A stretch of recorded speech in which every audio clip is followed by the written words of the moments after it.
What do you think? I think we're good. Okay. Well, good morning, everybody. Welcome to the ASA committee. Chair Eames is in court this morning in her full-time job and will be with us as quickly as possible. And she asked me if I would open this meeting for her, and I'm happy to do that and try to fill her big shoes. Why don't we begin with a roll call, Ellen? Certainly. Good morning, everyone. Oops, my screen just went weird. Trustee King. Here. Trustee Dobson. And I don't believe Trustee Donnelly is with us. Trustee Gardner. Here. Trustee Cates. Here. Trustee McMahon. Here. Is Commissioner Macon? Trustee Mishu. Here. Trustee Riley. Here. And we do expect Trustee Ames shortly. Right, good. Great. And as we wait, let me open the meeting, ask everybody to mute themselves if you're not speaking. And we have a slot. We do have a very busy agenda, but it's really important that we begin with the voices of our faculty and students. And I know we have at least one faculty member who'd like to make some comments. Lisa Leduc. Yes, thank you. Good morning, everyone. The first thing I'd like to address is that literally, as we are meeting today, right now, 9 of my faculty colleagues at University of Maine in Farmington are being told that they no longer have jobs. 9 faculty who have developed programs, who serve on committees, who participate and enrich in their communities, who care about their students, some of which have spent their whole careers in Maine, are being dismissed. So this is a very sad day for the University of Maine system. And I truly believe that better oversight at all levels, up to and including the Board of Trustees, maybe could have prevented this from happening. So I do want to encourage all the presidents and provosts on this Zoom this morning to seriously consider finding a place for these faculty on your own campuses if they are interested. There have been 112 retirements system-wide, so certainly there should be some openings for these folks. I know that retrenched faculty have an opportunity to join a recall list, but I believe that proactive recruiting from other campuses would go a long way to repair the harm that everyone is feeling. So these faculty losses were at over 120 now with retrenchments and retirements, and potentially even more to come because there's an October retirement incentive window. All of these losses have the potential to decimate our faculty ranks and severely negatively affect the experience of our students. I can tell you that faculty morale on all campuses is low. And specifically, there are some concerns about the Huron Consulting Group that has been hired to help with the board strategic planning. That consulting group, frankly, has a bad reputation of recommending extreme austerity measures that often involve faculty and program cuts. And we do not believe this is the way to sustain a healthy university system.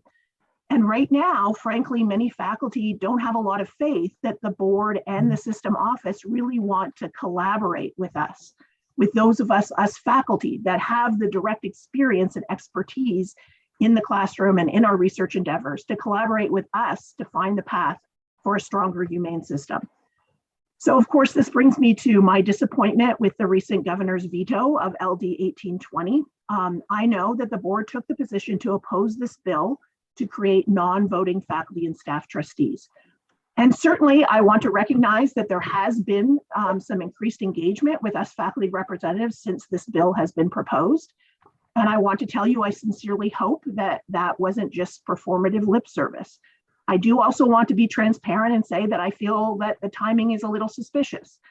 We didn't see a lot of attempts at engagement last spring when the original voting faculty staff trustee bill was proposed, but rather this past January at the kind of 11th hour when LD 1820 was gaining traction, we saw outreach and conversations with some trustees. I appreciate that work and I hope it will continue. And I also want to reiterate that as faculty representatives, we do not really have direct input or official standing to speak during full board meetings. This subcommittee is the only place we have a speaking point on the agenda. And often, if not usually, our comments are not necessarily reflected in the minutes of this committee that go to full board for review. So only the trustees on this committee may hear what we're saying. I think this is a problem. Right now, the faculty representative role remains as observers who report back to our campus on board activities. We are not engaged participants in board discussions and actions. And I liked, it was a very laudable attempt at the last board meeting to have more of a two-way discussions with representatives and trustees.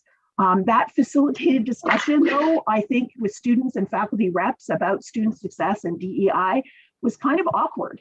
And I personally feel like it just kind of highlighted it further highlighted the disconnect that we can see between trustees and what's actually happening on our campuses and our classrooms. I really enjoyed that the trustees were asking questions and expressed interest in all the issues we are facing. But I also think that these are things that you should be getting regular communication from us and updates and getting them directly from faculty and staff on the ground, not necessarily through the filter of the system level staff. You know, it's been an incredibly difficult 2 years managing direct service to all of our students in this pandemic. And I just want to say today is an even more incredibly difficult day for my colleagues at Farmington. So I really want to give everyone a little grace and assume good intentions. But impact matters just as much and really more than intention. And I want to say that the only way forward for the University of Maine system is through true shared governance. And I believe what we have right now is shared implementation. And I want to give a shout out actually to another colleague of mine from UMF who put it in those terms that we have shared implementation, not really shared governance. And I think he framed it well. And I just want to, if everyone could take a moment to have their thoughts with Farmington, because it's not just those 9 retrenched faculty. This is going to be felt throughout the whole campus and community. But thank you for your time this morning. I know we don't usually take up that much time.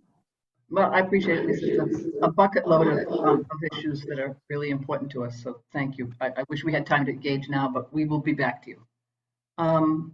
Any other faculty member? May I make at least one comment? Yes, Robert, please. I really appreciate Lisa's comments and the respectful way that she brought some really difficult issues to the table. I think that this board does take those things seriously and would like to make some positive change. So that's just my perspective.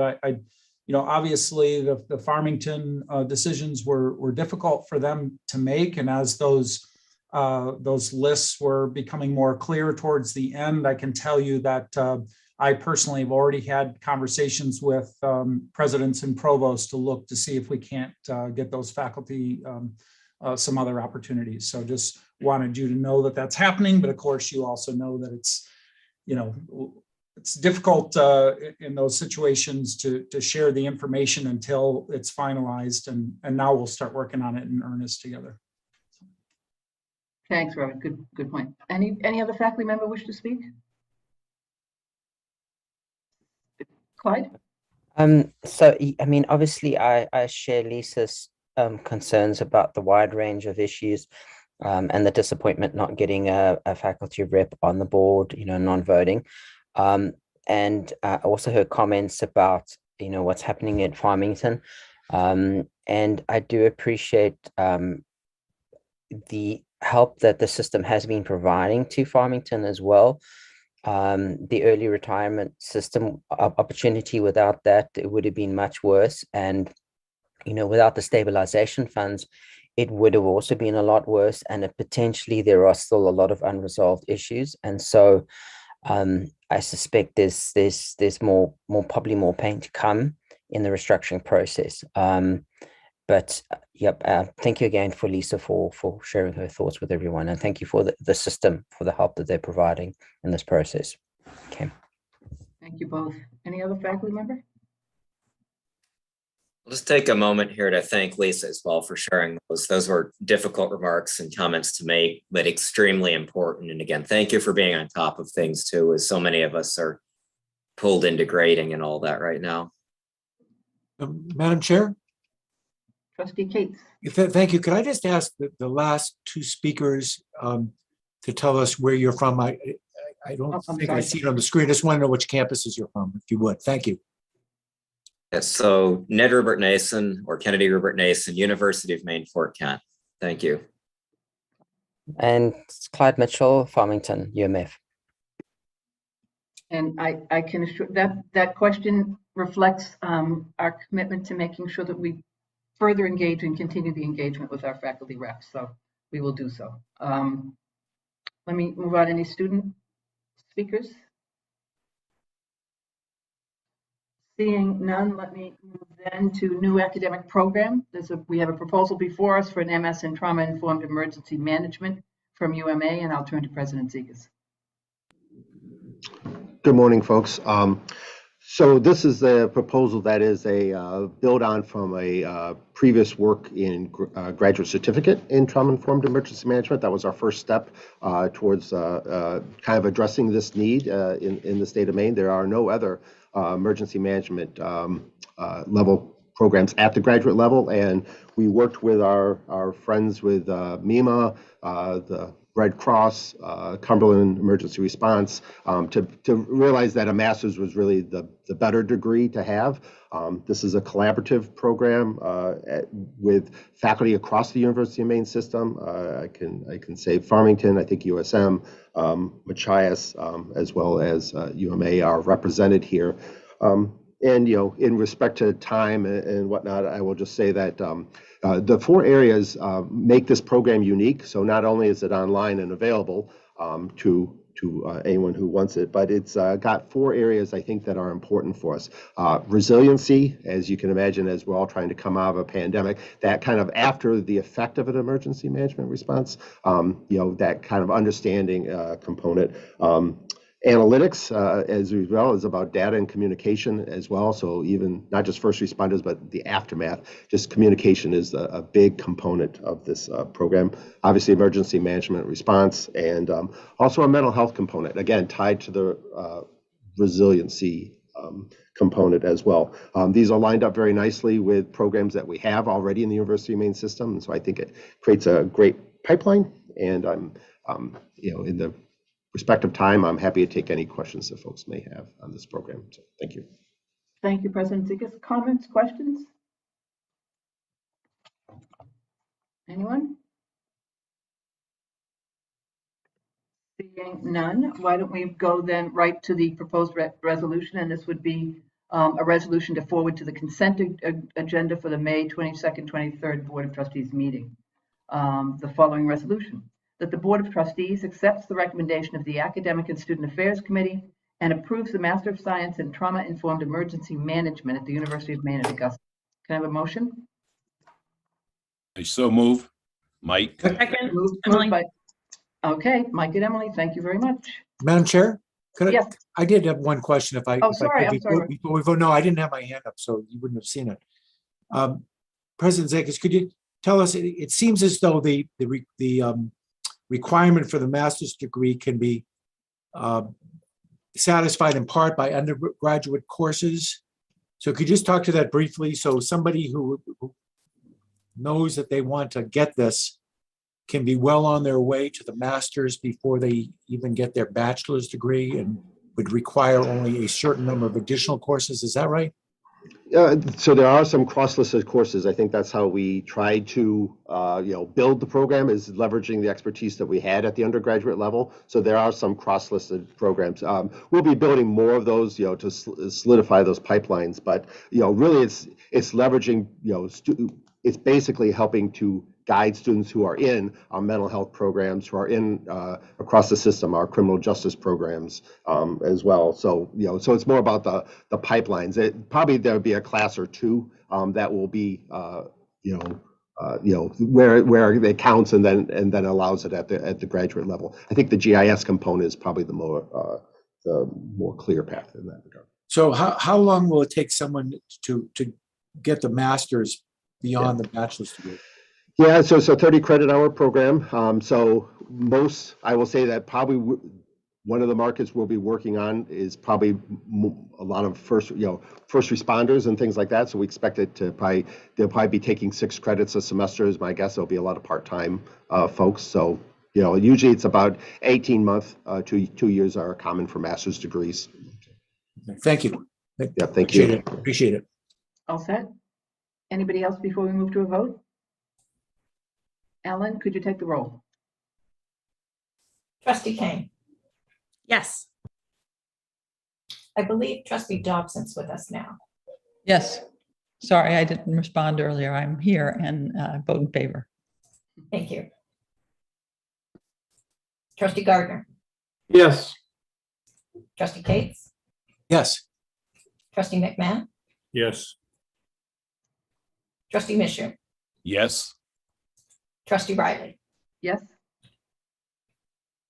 The motion is carried. great. Thank you, Ellen. Let's move on to tab 4, where the intersection of budget issues and ASA comes head to head. Academic program suspension proposal from the University of Maine at Fort Kent, and I believe President Hadeen's with us. Yes, trustee Riley, the University of Maine at Fort Kent is seeking permission to suspend admissions for fall 2022, spring 2023 for the following programs: Bachelor of Science in Cybersecurity, Bachelor of Science in Cybersecurity Online, Bachelor of Arts in English, Associate of Science in Information Security. All of these programs, there will be no retrenchment of faculty connected to these programs. We are proposing suspension because of low enrollments over a 10-year period of graduates and insufficient faculty to deliver the programs. Great, thank you. Questions, comments for President Hadeen? I may just make a quick comment. Sure. Vice Chancellor Really, Lucido. I just wanted to thank President Hadeen for bringing these to me, to this group. They were difficult decisions that were left unacted upon for 5 or so years. And I think she worked really well to collect feedback on her campus, work with her faculty and the provost and I to make these hard decisions. And in fact, there was another one in the mix that we, her group and her faculty, her leadership team decided to put some additional resources into and felt like they could recover it in time so they wouldn't have to bring to the group. And that's what we expect out of this whole process. So just a note of and a comment of appreciation for President Hadeen's leadership. Thank you, Vice Chancellor Placido. Anyone else? Comments, questions? Seeing none, I'll read the proposed resolution that the Academic and Student Affairs Committee forwards this item to the consent agenda at the May 22nd, 23rd Board of Trustees meeting for approval of the following resolution: that the Board of Trustees accepts the recommendation of the Academic and Student Affairs Committee and approves the suspension of the following programs at University of Maine, Fort Kent: Bachelor of Science in Cybersecurity, Bachelor of Science in Cybersecurity Online, Bachelor of Arts in English, and Associate of Science in Information Security. Could I have a motion? Moved. Second. By Trustee Gardner, seconded by Trustee Cates. Ellen, can you take the vote? Trustee Kane, Yes. trustee Dobson, Yes. trustee Gardner, Yes. trustee Cates, Yes. trustee McMahon, Yes. trustee Mishu, Yes. trustee Riley. Yes. The motion is carried. Great. Thank you. Thank you, President Dean. Let's move on then to tab 5, proposed changes to the Board of Trustees Policy 501, Student Conduct Policy. And do we go right to Rosa for this one? Yep. Okay, Rosa Yes, ma'am. is here, I think. Rosa? We're moving too quickly. We're ahead of schedule, I think, maybe. No, Rose is here. There she is. Okay. Where? Rosa? Oh, we're not hearing you, Rosa. We see you now, but Her volume isn't working. Her speaker. can,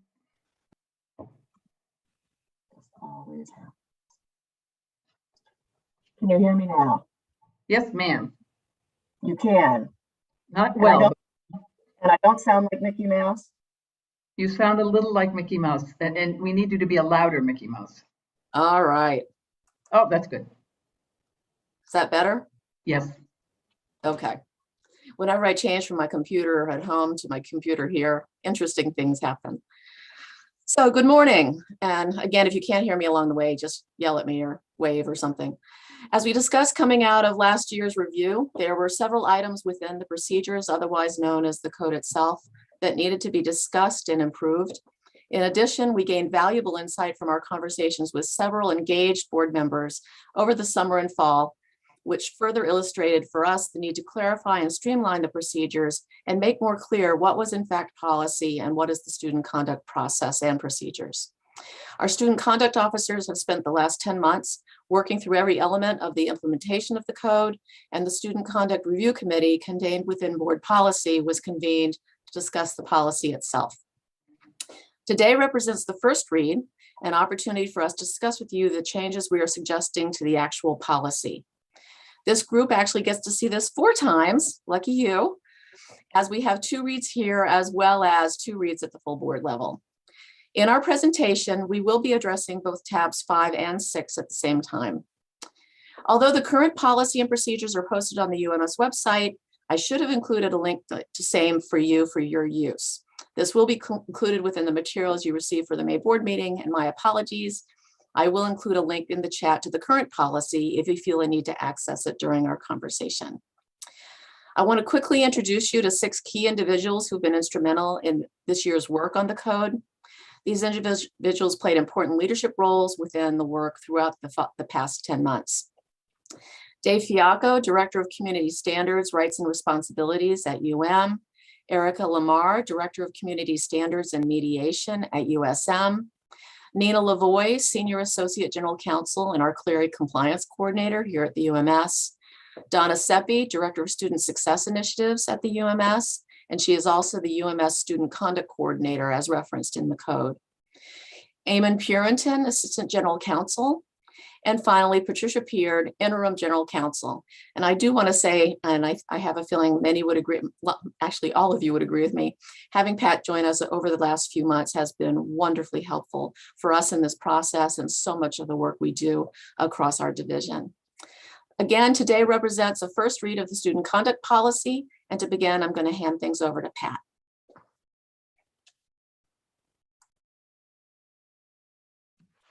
Thank you and good morning. I'm mindful of our time, so I'll try to be brief and hit the highlights in hopes that if you have questions, we can have enough time to address them. First thing I'd like to do is acknowledge that what we're asking of you at this point, we recognize is a big change. That it has not been the practice to separate the policy from the procedures. So we are recognizing for you that we know this is not what has been the custom. However, we believe that it's really important that we separate and that the board address the policy, which we have given to you, and that the people that you're going to listen to very shortly, the conduct code officers and others who are administering the code itself on the campuses, that we be able to be much more nimble and much more flexible in our ability to make changes to the code. Under the current system, it's very difficult and it's very unwieldy for us to be nimble. And I'm going to let David and Erica, who are conduct code officers, emphasize even more why that's important. But I think one of the themes we're hearing throughout the system is the need for more flexibility, the need for more change in an easier fashion. I guess I would also say that we are relying on the fact that if you can agree to make this separation, you will rely on and trust us to act in the best interest of the students, because really it is what the students need that is motivating the request for this change so that we can respond to things as they occur. And I will just say, and then I will stop and let others pick it up, and I'm of course willing to answer any questions that anybody has, but we also think that this change will make things much easier for the trustees in terms of having to deal with the code. We will, of course, when we review the code, we have made a change in here, and trustees will be included when we do a new review of the code, which will be at least every 2 years. So we are not cutting the trustees out of the process. It will be up to the chair to determine who will participate in that, but we have made provisions for trustees to be involved. So thank you. All right, I think I'm up. Good morning, You're up, everybody. Ann. All right, thank you.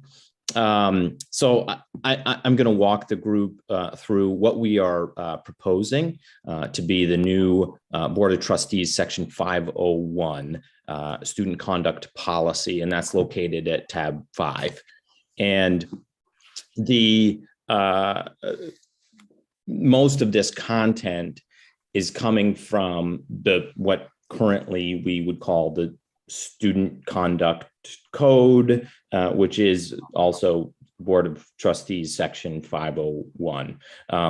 However, you'll notice that this is a 2-page document rather than a 40 plus or whatever the code is.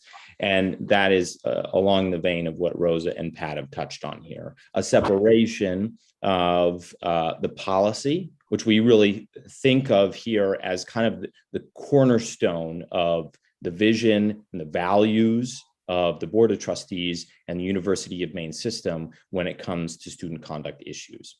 And again, this content existed in the conduct code, but is just reformatted into the shorter policy. You'll also notice at the end, the last section of what we're seeking approval in this policy is the Student Conduct Code review. So it does mandate that the university system undertake certain review process at minimum every 2 years and include student and Board of Trustee representation in the review process of the code, even though, again, it wouldn't be the full Board of Trustee policy approval.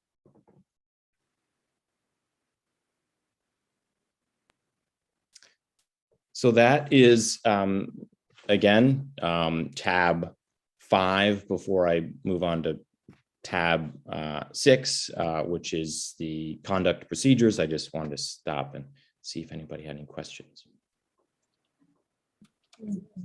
I had a question, if I could, Madam Chair. Sure. So I understand that the policy, let me give you a concrete example if I could. So current Title IX rules are, as I understand it, dealing with particularly with issues of sexual assault are under review, as I understand it, by the Biden administration. So let me just give you a hypothetical. So the Biden administration changes the Title IX rules in a way which the Board of Trustees may feel is appropriate or not appropriate. And in that 2-year window, someone wants to revisit the code of conduct in light of the changes of the Title IX rules. Under this process that you are suggesting, what's the opportunity to do that? Yeah, great question. I can take that or Pat, but I'll take a first stab at that.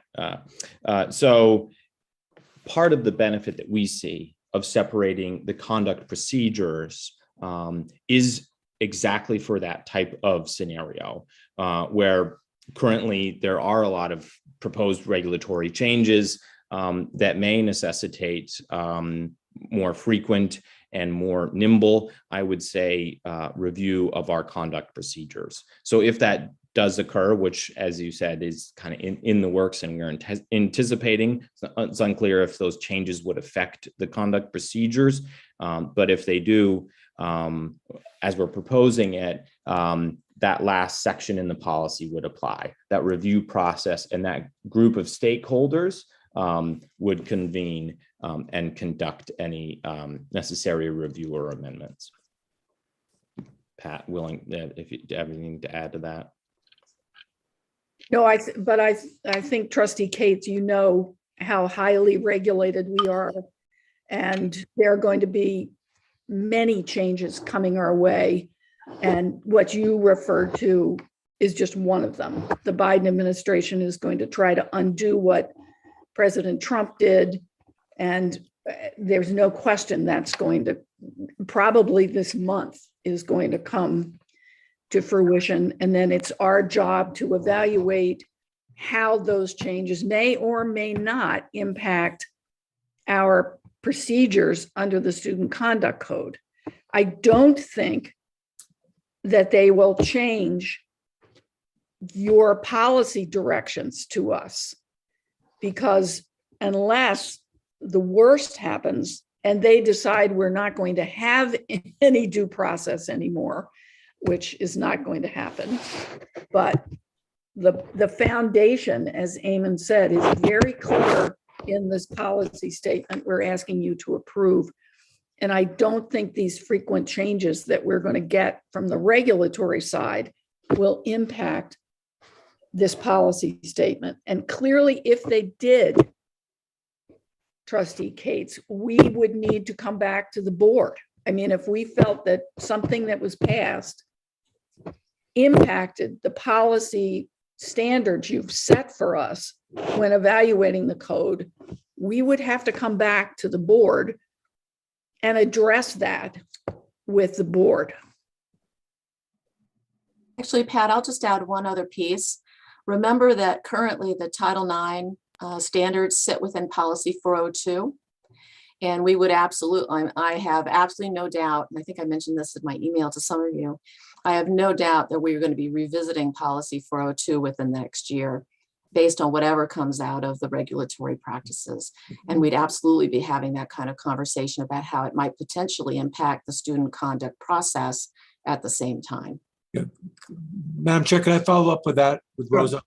So Rosa, thank you for saying that. So policy 402 is in fact a board policy. It is a separate right? policy. Yep. Okay, so we would, that's a board issue, just like this general student policy is. Yep. Okay, that's very helpful to hear. Thanks. Thank you. And I see Chair Eames has joined us, and I turn the gavel back to her. Welcome back. Thank you, Trish. Nice to see everyone. Are there any other questions or comments? On the policy piece, and then we need to turn to the process. Can I ask a question, Madam Chair? Of course, Jim. I'm an invited guest today. Well, sort of invited. Because there are a lot of issues that are important to me on the agenda.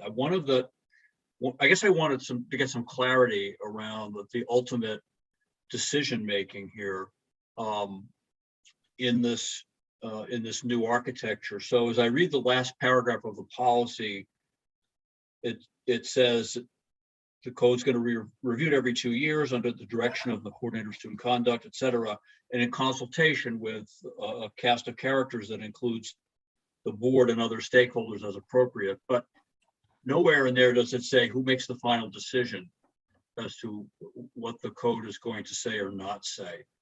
And so what is the expectation there? Well, I'll take a crack at that. I would anticipate, I haven't heard anything to the contrary, that we would if changes need to be made to the code, we're talking about the code now. If things were going to be changed in the code, we would do it the way it has been done for this particular version of the code, which is these people that are listed here, Trustee Irwin, would all come together and we would review proposed changes, which would come up undoubtedly, as they do, from the conduct officers or from the regulatory changes. And then this group which we do, we reach agreement on changes that need to be made as a group. There isn't a change czar, if you will. There's not one. We went through that once where one person took over and stepped in and redid the code, and that was not successful. And so we would work very hard not to replicate that mistake again. And it's also important to remember that legal counsel, our University of Maine System Legal Counsel, is heavily involved in this process. So that team is comprised of student conduct officers, students, a trustee or two, and legal counsel. So we're all working together to bring any updates to light. And again, remember that the code itself is the policy, is the procedures. The policy is a separate piece. Right, but here's my, I guess my question is, of course, we would try to arrive at a well thought out, deliberative consensus view of what the code should say. But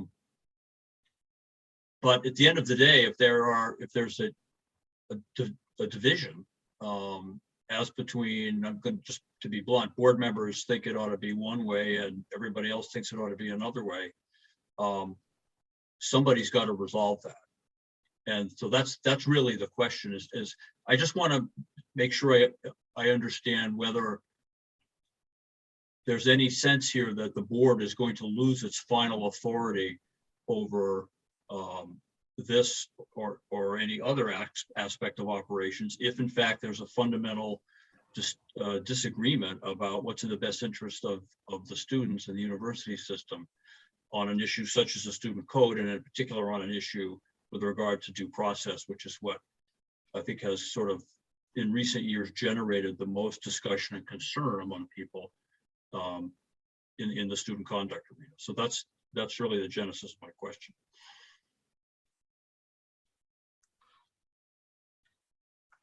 Well, currently within the procedures, under the authority of the chancellor, any question of interpretation or application of the code would be referred to the UMS coordinator of student conduct for final determination. So I don't know if that in part answers your question. That gets to interpretation, but it doesn't deal with the question of what the code is going to say or not say. So I'll be gone in a month, so it won't be for me to worry about. But I want my fellow board members to be cognizant of kind of where the line is on stuff like this, and the separation of the policy, which is obviously a board prerogative, from the process, doesn't necessarily mean that the board is powerless if it doesn't agree with the process that's being brought to it by system staff to affect changes. That's my personal view, and I just want to say that because I think that's where the ultimate responsibility lies. Well, I don't think anybody would disagree with you at all as to where the ultimate responsibility lies. That I think that's probably not debatable. I know there's been some concern about due process before I got here, so I did not participate in that concern, but I feel very confident in the process we've been going through, that due process is critically important to all of these people. It's one of the foundations of everything we do. But I understand we could disagree about what due process means. I mean, we've had this conversation with Trustee Cates, I know, and we could have a disagreement. Ultimately, before we get to the trustees, we also have, as Rosa indicated, we're acting under the authority of the chancellor as well. So I don't think that we, those of us who are not at that level of authority, would be able to run roughshod over the students' due process rights or other fundamental rights that the board might disagree with. But if we turned rogue for some reason, I think the ultimate authority is with the trustees, and that would have to be recognized. Okay, Madam just Chair? one final, just Go. one really quickly, one final comment, and I'm not for a minute suggesting that anybody's planning or thinking that they might go rogue here. I think these are difficult issues on which reasonable people can disagree, and very much in good faith, and yet feel very strongly. So I think that's really my point. I'm not worried about a lack of good faith and effort to try to come to a consensus around these issues, but sometimes consensus might not be forthcoming, and that's my only point. So, but I do appreciate that. Thank you. Madam Chair? Yes, Roger. Thank you. First of all, I think we're all really, really lucky that Pat's involvement in this process, because she brings a background and experience that's really helpful to us. I also want to really thank as well the other participants in this process so far.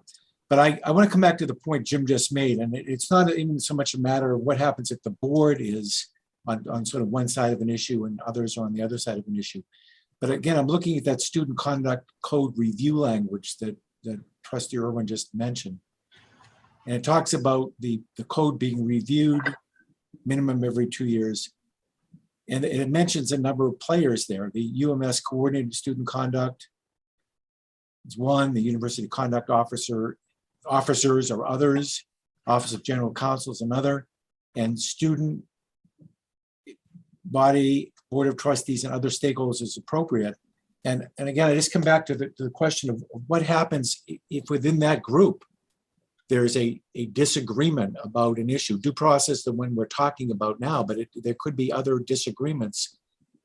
It's just unclear to me how that issue gets resolved. We all want to do everything by consensus to the extent we can, but what happens is, as Jim said, when there's an honest disagreement about the right thing, who gets to make the call? And I just wonder if we should be addressing that now rather than waiting for it to happen. Roger, can you just cite the page you're looking at so I can make sure I'm looking at the same thing? It's page 226 of the materials. Section 501, page 2 of 2, but it's page 326. Excuse me, 226. Trustee Cates, I think that the way this is operated, and I would assume that it would operate that way in the future, that we'd basically be talking about a majority view in this group. If we were unable to find consensus where everyone agreed, and I do truly believe that in most cases, not all, but in most cases, there will be consensus. But if we were unable to reach consensus, I think there would be a majority decision about what the change should be.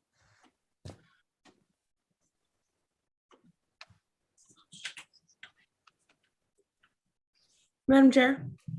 Yes, Emily. Thank you. And I want to echo Roger's comments about Pat. It's great to see Pat, and thank you for all your work on this. I'm comfortable with what you just said in that explanation. That's where my head went on how it would go, and I think is consistent with other even work we did on some of the, I think it was 402 in the last 2 years, where we had spirited conversation and debate about what things mean. My question consistently on all of this is, how do we make sure that the people who are to abide by the policy and who have rights and responsibilities inside the policy, particularly students, are aware of what those are and what their opportunities are for support, for recourse, for action, and for accountability? And so I'll just ask that question because I always like to ask that question. If we're going to do all this work, we need to make sure that people who are impacted by it understand it and can feel supported by it. So I'll throw that question out. Well, can I just suggest that perhaps Erica or Dave might like to, since they're people on the ground at the campuses? I think we are making changes, right? And I think particularly in light of the administration changes that we anticipate coming and that have come in the last 2 years, these are not tiny things that necessarily are shifting. And so that's why I want to just for us all to be on the same page about that. Right. Erica, can you speak to that? I can try. Certainly, I think that with the proposed change, it allows students, I think it's an easier entry point for students to talk about policy because it is more values driven. It's a more centralized kind of conversation. And I think it's just a better entry point for most students, not just our most engaged students, not our student leaders. And, we can usually count on them to perhaps step in. But I think this change allows maybe a broader representation of students to have an easier entry point, and allows us to continue to move toward that more centralized theme that we're looking for with our values. So I think it's more digestible for students, frankly. I think with the procedures, allowing the students who are a little more engaged, the students on the conduct boards who are trained in this, and it's sort of part of their student leadership experience. I think it also allows them to engage a little more deeply and meaningfully.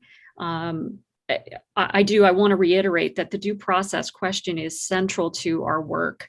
And, allowing us to be a little bit more responsive to the procedures piece really lets the practitioners protect student rights, which in turn protects the university. So that's why I'm really in favor of this particular change. I hope that addresses some of that. Yeah, I think it does. And I think it's just an ongoing educational opportunity on the campuses. I just really quick, I could add to that if I might. That was great, Erica. And I think Rosa introduced me briefly, but in case you forgot, I'm an attorney. I'm an assistant general counsel in the Office of General Counsel. So I'm not a daily practitioner like Erica and David. But what I saw through this revision process was some of the hurdles that our current code presents operationally for folks like Erica and David, just that really didn't come to light until it was implemented. And I think a lot of the focus of our discussion in this proposal to make the code procedures be able to be revised and kind of more nimbly is that kind of continuous process improvement in service of the students and other parties involved, to make it, to continuously be thinking about improving and streamlining it and making it a more approachable process for students. Nina. I would just like to add, as far as the question from Trustee Kane about notice. Of course, constitutionally, notice is the first step in due process. You have to give notice to students of what is expected. So students are made aware of the procedures. They are published, they're online. We've always had a little booklet if they want it in a hard copy. Certainly students that become enter the process are provided with all of the procedures as the very first step. And in addition, both the complainants and the responding parties under both Title IX and the Violence Against Women Act amendments to the Clery Act, we are required by federal law to give specific elements of notice and outreach and resources and services to both responding parties and reporting parties. So those are all part of both our Title IX procedures and our student conduct procedures. Thank you, Nina. Trish? Thank you. Could you just remind me, someone, how students are involved in the development of this policy and its implementation, and what's their ongoing engagement?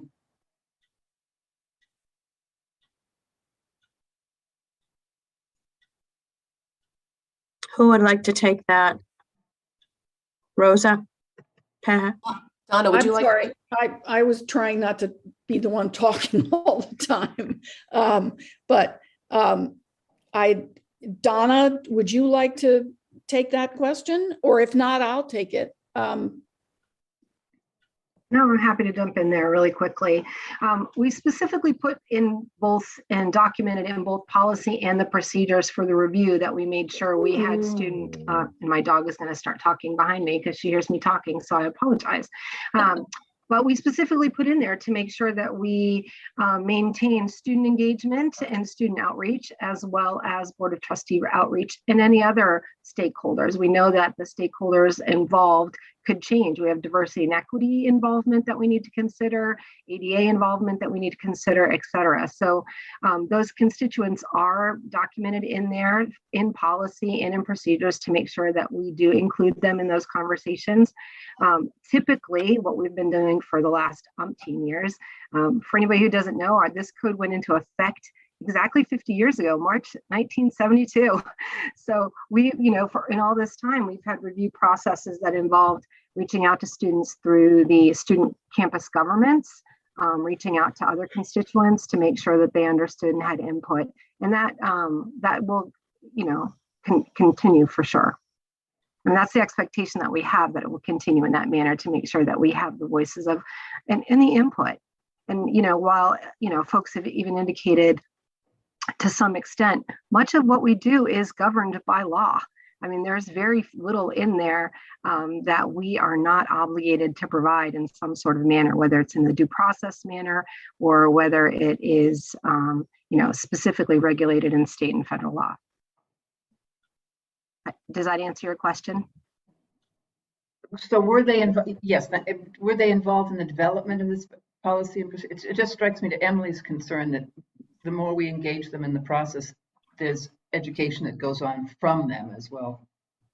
Yeah, so that's a really good question. So in the current policy, which is the entire policy and procedures, it actually specifically outlines a pretty extensive group of people that we have to invite and participate. I think if you add everyone up, it comes to over 40 people that we have to include, representatives from each campus, representatives from the student conduct board, chairs that are on our, different representation in different constituents. So it was a pretty extensive party of people that we invited to the table. Not everyone could make that meeting. Imagine putting a large group of people like that together. Trustee Eames was at that meeting. We had students at the meeting, conduct officers. So everyone had an opportunity to review it and discussion. We had a great conversation, a lot of input, particularly by students, about how we got to certain components, who was included in the non-discrimination clause, how we got to some of those parts, et cetera. So I thought it was a great conversation. Trustee Means might have a perspective because she was present at that meeting as well. Thank you. Thank you, Donna. Yes, I was present at the meeting. We had a very good discussion. There was a lot of engagement. To echo what Eamon said, there is some sense in making the procedures of the code more nimble and not requiring final approval from the board. But I am also very mindful, if you will, about what if you have trustees maybe at odds with other members of the committee? What if there is some disagreement among the committee? Who is the final arbiter of that disagreement? And that is something that the policy itself, which is what the board can sign off on, has, under the proposal, the board would sign off on, doesn't necessarily address that. So while I think this entire proposal is excellent, and we had a great conversation with Rosa and Pat. I'm hearing the concerns of some of the trustees, and I don't know if it can be addressed in the policy itself. What happens if people are at odds over the procedure? And Rosa and Pat, we didn't discuss that ultimately. I know you said in response, Pat, to Jim's question, well, majority would rule. But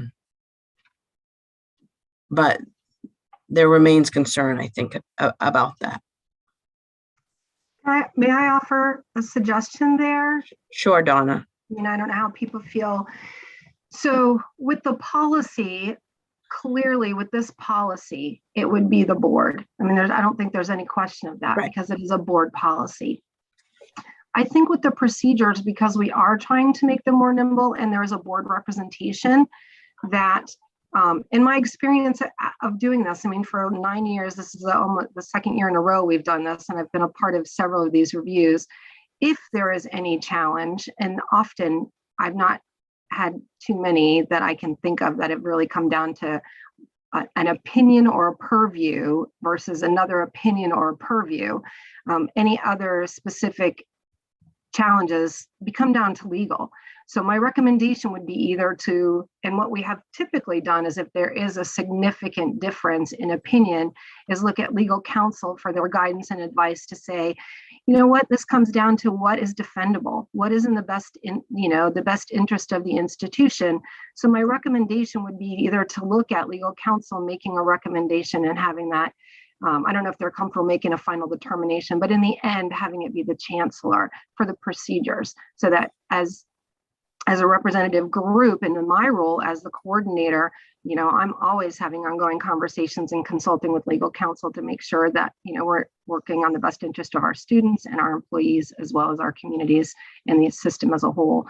But that we either look at, in consultation with or in decision with the legal counsel, with maybe the final determination being the chancellor. That would be my thoughts. Jim Phelan. Sure. Thanks, Trustee Eames. And I think I decided to raise my hand here because I think Donna makes a good point. While unfortunately, as presidential administrations change back and forth between parties, a lot of this is subject to clear legal compliance set by Department of Ed regulations. And the board, by other policy, charges the general counsel's office with advising the university, determining compliance, interpreting those regulations.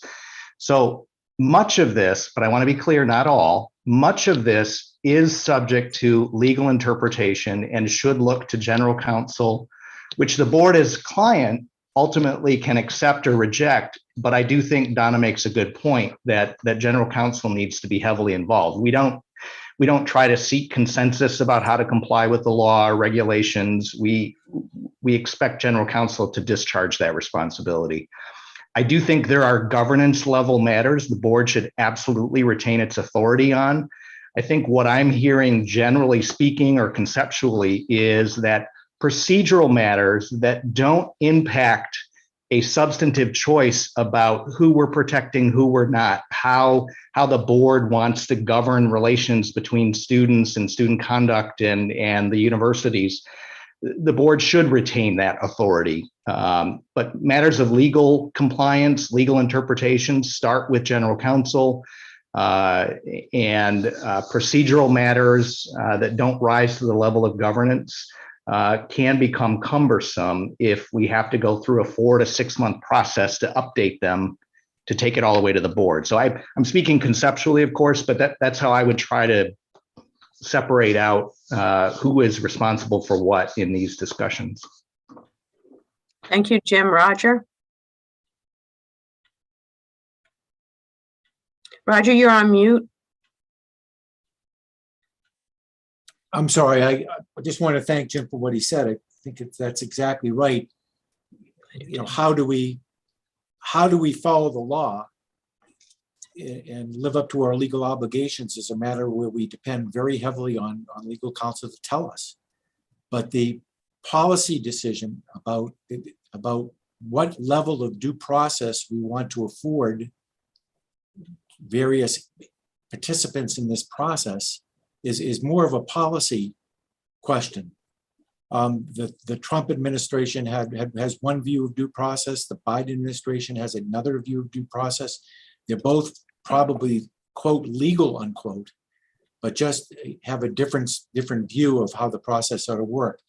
And I agree with what Jim Stalin just said. We just ought to have some way to protect the board's role if the board chooses to exercise it on non-matters of whether we following the law or not, but what standards we think ought to apply in these kinds of hearings.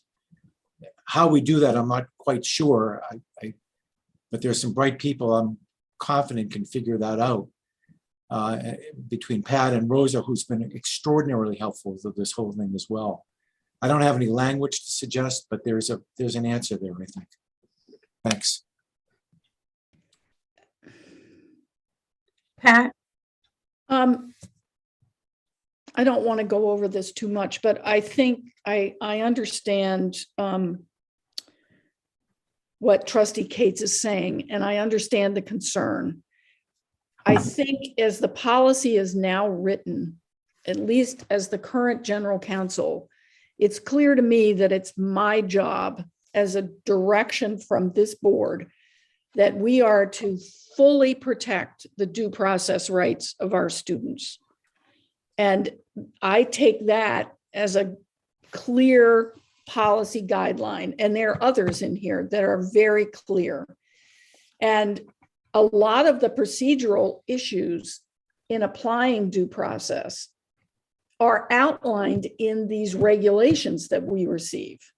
In other words, who says what to whom, who can question whom, et cetera, et cetera. And those are, as Jim was saying, those are specific legal issues that we have to apply. But it's clear to me and everyone in my office that we are to provide our students the optimum advantage that we can in providing them freedom of speech, due process, representation in reviewing the code, and various other levels. But I really believe, Trustee Cates, that this policy document that we currently have is a very clear directive to those of us who are trying to implement these procedures as to what this board expects of our application of whatever new regulations we're going to get, which will probably be this month from this administration or whatever the next administration may be. So I feel that this policy gives us a very clear framework within which we are supposed to work. Thank you, Pat. Roger? Thank you. Pat, so there's no question of your commitment of anybody here to due process rights of people. I get it, but there can be legitimate disagreements about that. And I'm going to say this last thing, and I promise I'll be quiet, but the question of whether the respondent in a case has the right, either personally or through counsel, to ask questions of a witness, rather than just asking questions through the chair. That there's no, if you say that the person can do it, that's certainly legally fine. If you say the person can't do it, that's probably perfectly legally fine too. So it's not just a legal question. The administration's Title IX policy, for instance, could say that, as it used to say before the Trump administration, that there is no right to cross-examination.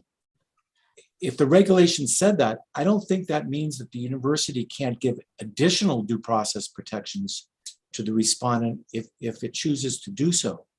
That's much more of a policy thing, it seems to me, and not just interpreting what the regulation says. And that's where I would like to see carving out some final authority making by the board. But thank you all, and thank you all for taking so much time with us. I really didn't mean to have the agenda swallowed up by this issue. Thank you.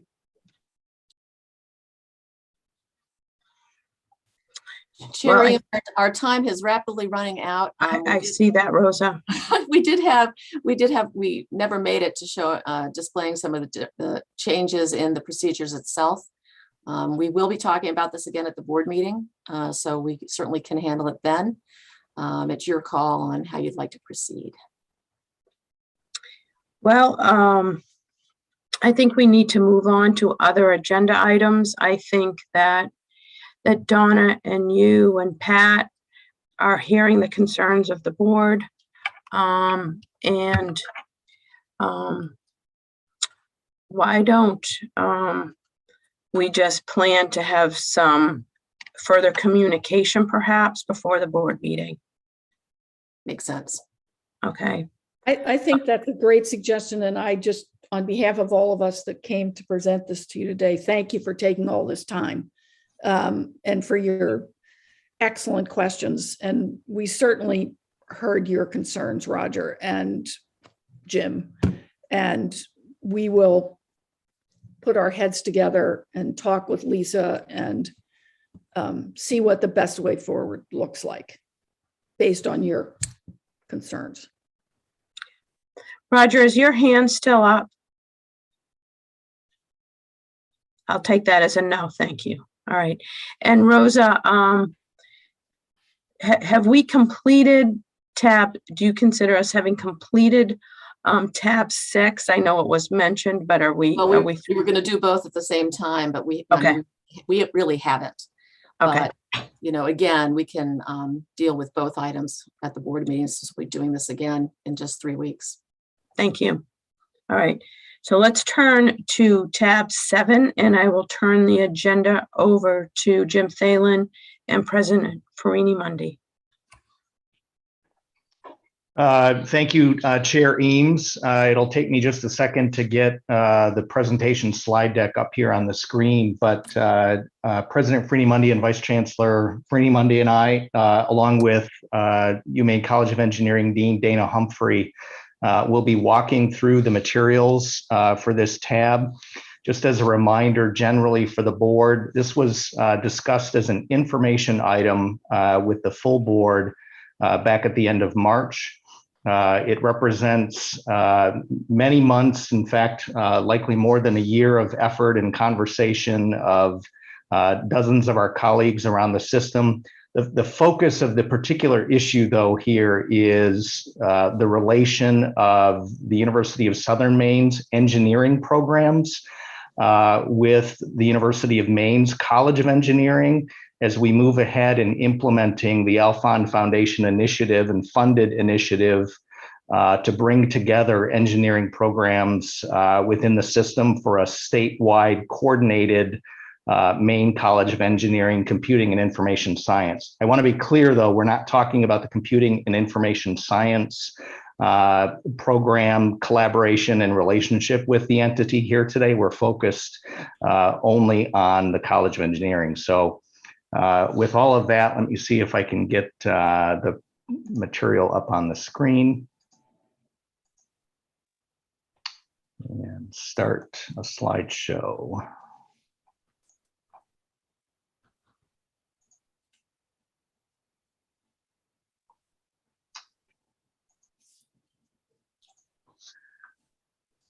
Okay. Joan, do you want to take over from here? Sure, Jim. Thank you. Can you hear me? Yes. Yes. Okay, good.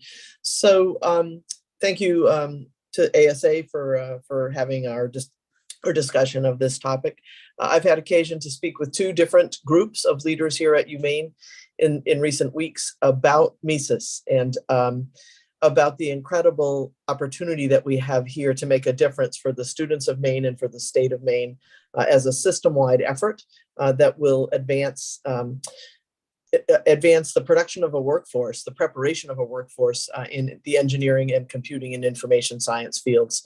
As a reminder here, we have the historic $240 million investment by the Alphon Foundation for the entire system, and a piece of that, of course, $150 million, which includes the $75 million match that that is being worked on right now to build this new multi-university Maine College of Engineering, Computing, and Information Science from the very strong base that we currently have, knowing that that will expand and shift and grow over time with the cooperative leadership to be offered by the University of Maine.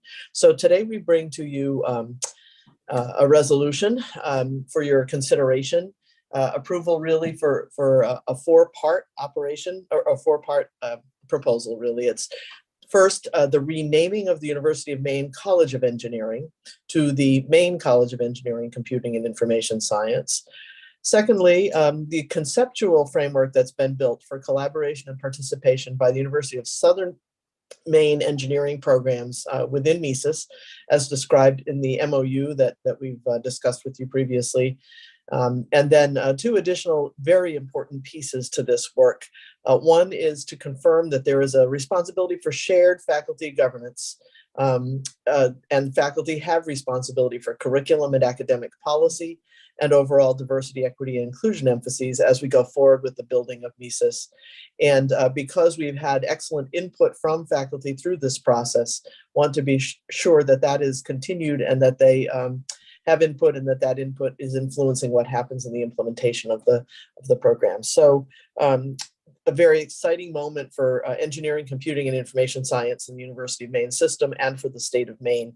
And I'll turn now to Dean Dana Humphrey, who can explain a bit more about the rationale and opportunity that we face today. Thank you, President Freeney-Mundy. So when we think about MESIS, this can be one of the most important opportunities for our state's economy to really overcome the current shortage of engineering and computing professionals and to anticipate future needs. And just to give a sense of how urgent this is, 4 weeks ago, Pratt & Whitney called me and said, Dana, we want to hire another 20 engineers out of this graduating class. And if we are not able to provide those graduates, companies such as Pratt & Whitney and Bath Iron Works will not be able to reach their full potential. Next slide, please.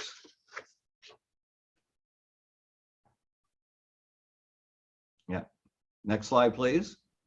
I'm working on it. It's not advancing as quickly as I'd like. So I'll start talking about what the next slide is going to say. Here we go. So what we have on the left side here, this is the demand side. Over the next decade, we anticipate there's going to be over 1,500 new entry-level job postings specifically for engineers. And this is based on the growth that we've already seen in engineering over the last decade. On top of that, we're going to have engineers who are going to retire. So that's over 3,000 individuals that will need to enter the workforce as engineers over the next decade. And we take a look on the right side, that's the supply. We have practically about 1,600 graduates. That takes into account two things: our engineering graduates who get their first job outside of the state of Maine, and the engineering graduates who take their first job outside of the field of engineering. The reality is engineering is a great preparation for a range of career choices. They do not all fill engineering jobs. So we've got a shortfall of a little bit over 1,700, which means we need to double the number of degrees granted, which really comes to the core of what the goals are. Next slide. Another way to take it and look at the incredible demand, first on the left side, specifically for engineering. Last year in the state of Maine, there were 6 entry-level job postings for electrical engineers per graduate. When we look at land surveyors, it was 5.5. We look at civil engineers, it was over 4. We are clearly not meeting the number of the needs of our industries in Maine, so we need to take and up our game. If we look at the right side, this is focusing on computing professions. We can see that some of the computing professions are also very, very high in terms of demand, particularly for systems analysts, which are greater than 2, computer support specialists, which are approximately 2. We need to take and increase the supply of both engineering and computing professionals to meet our needs. Next slide, please. And now we'll turn back over to President Freeney-Mundy. Thank you. So I hope that this gives you a sense of both the opportunity and the challenge, and our eagerness to keep moving and to start to make this difference, as you've seen is so much needed by the state. So we will, as we look to the future, I think there's much to anticipate. Additional new, perhaps reconfigured programs in undergraduate engineering, computing, and information science at the University of Maine and the University of Southern Maine, with pathways into all of the University of Maine system universities, as well as pathways from the community colleges. And increasingly, there's very strong discussion about how we amplify our pathway discussions even at the pre-K to 12 level, so that we start to build an excitement and opportunity for students across the state of Maine very early for potential employment in these fields that are growing so quickly. We do expect that graduate programs that are currently being offered in the University of Maine will be expanded and offered from the Portland area as well. And this will just open up great new opportunities for abilities to share programs, to collaborate, to look for new areas of need in the engineering and computing industries in Maine, and to then build those programmatic opportunities that will serve those needs, particularly as we look at the ways in which computing and engineering are interfacing in so many different areas. If we could look to the next slide, please. We are well along, I think, in building both the expansive view that will be necessary as we look to the future of engineering, computing, and information science in Maine, trying to make good use of the opportunities afforded by the state for the Maine Jobs and Recovery Plan, where we have a very strong workforce theme in all of the projects that will be funded across the system. I've mentioned to this board before, we have a proposal pending with the Department of Commerce, the Build Back Better regional challenges that would grow particularly our work in engineering as it relates to the forest bioproducts industry, as well as in computing. The congressionally directed spending, the earmarks opportunities, again, will be positioned to help us grow, we do hope, in these areas. And then some projects around the system that you've heard a bit about, the Green Engineering Manufacturing Factory of the Future that we've described at the University of Maine will have a group of academic programs that prepare engineers and computer professionals to be able to work in advanced manufacturing fields. Similarly, our Bioproducts Innovation Center, and then at the University of Southern Maine, the Dubiak Center. So we're gearing up to make this a signature critical area for the entire system. Okay, so the vision and mission for Mises was developed through a collaborative process. This involved 2 system-wide workshops, each of which had about 100 attendees. And this was ultimately finalized by the Mises Steering Committee. So the vision is education, innovation, and impact, recognizing the need to produce more graduates, the need to produce more innovation, and really keeping our eye focused on providing that needed impact. The mission is we inspire students, faculty, staff, and outside partners from all backgrounds to lead Maine and the world with innovative solutions that matter. One of the starting points for that was the word lead. That actually came from the state of Maine motto. Now we look at the big goals for Mises. The big goal is to take and double the number of graduates in engineering, computing, and information science. And it's important to remember that this is going to be both undergraduate and graduate degrees. Both are needed to make this, what our state needs. To do this, it's absolutely essential that we double the number of faculty. So this is a plan that is very much focused on growth. If we have double the number of faculty and double the number of students, we're going to need to be able to double our research and development funding. Again, critical to produce the innovations that are for the future of our state. To be able to accomplish this, we have to upgrade and expand our facilities. So the key things to make this all happen, if we're going to double the number of graduates, we have to double the faculty, and we have to take and upgrade and expand our facilities. We're going to keep our eye focused on increasing diversity of our faculty, students, and staff. This is going to give us the opportunity to expand existing degree programs and add completely new degree programs that will be attractive and relevant both in Maine and across the country. And very importantly, we're going to be able to capitalize on the synergies between engineering and computing. To make this happen, we need to develop strong links with pre-K, community colleges, industry, and across the University of Maine system. Next slide. There, thank you. So this is being done by the steering committee with the help of 6 working committees. There's over 130 faculty, staff, and outside constituents involved. This is a very inclusive effort to bring the best ideas. What's going to come out of these, and we're about 2 weeks away from having the final reports from the working committees, is we're going to have an outline of what needs to be done to take and have this effort move forward. And then from at that point, we need to take and move on to implementation. Around the whole effort is DEI. So you have a DEI committee that oversees these entire efforts and kind of unify the DEI effort. And I'll emphasize that these committees have representation from across the University of Maine system. Next slide, please. Dana, I think this goes back to me.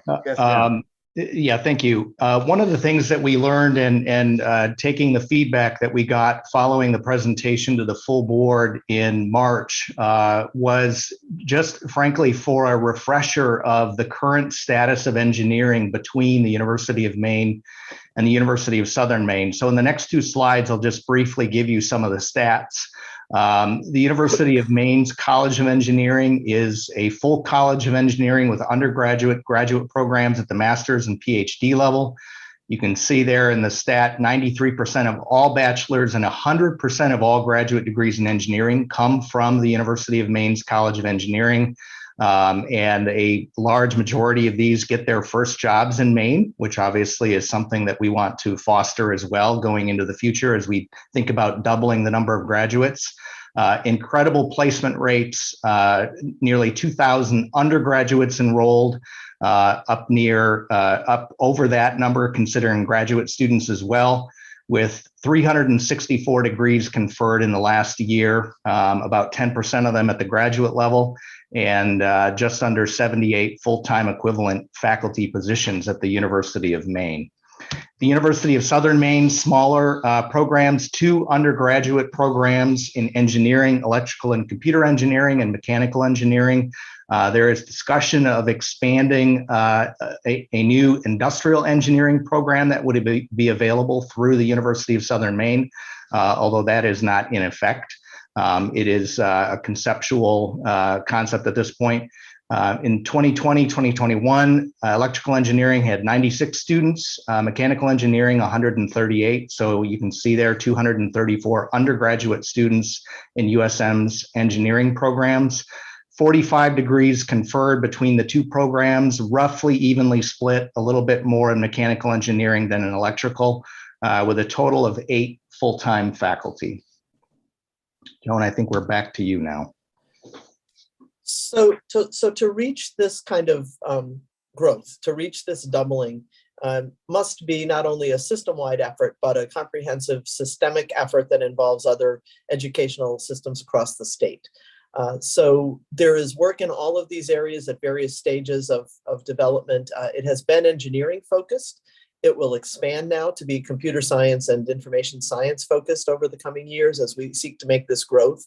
But as I've mentioned already, engaging students in the pre-K through 12 world to help them imagine what it might be to be an engineer, to be a computer scientist, and to reach broadly to all of the potential talent across the state of Maine. Community college transfer programs are clearly important in this process. The engineering pathways programs that are in place or growing across the system, and then specific 2+2 from USM to UMaine for areas of engineering where UMaine has programs in the areas that you see listed. And again, all of this will need to expand out into computing and information science, and that will happen as we move forward and really get to work at putting into place the implementation, the programmatic activity of the new college. Next one, Jim. A search committee has been convened now to recommend an inaugural dean for the Maine College of Engineering, Computing, and Information Science. It does assume the renaming. This 22-member committee is widely representative of the right stakeholders for all of this, UMaine, USM, external stakeholders with the search firm. The work is underway, and Provost Fallen is on the call and might be able to chime in, but I believe we are still working with a schedule close to this, may possibly be delayed a bit, but Dean Humphrey is retiring. We've tried every way we can to convince him he shouldn't, but he is, and so this will be a new addition to our administrative team.